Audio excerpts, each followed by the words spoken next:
बिल्कुल नहीं। मुझे किसी भी केंद्रीय बड़े लीडर ने टोका नहीं, बल्कि मेरी हौसला अफजाई की है, मेरी पीठ ठोकी है।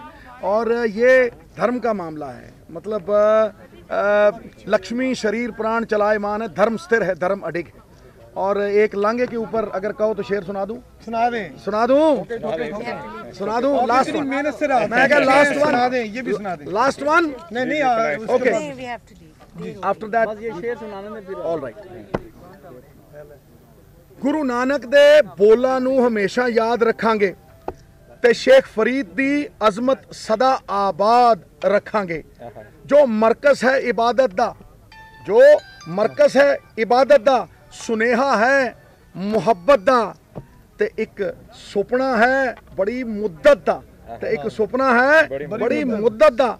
मुरीदा नू जो मुर्शद दी मेहर तक ले जावे, मुरीदा नू जो मुर्शद दी मेहर तक ले जावे, असी उस प्यार दे लांगे दी कल बुनियाद रखा।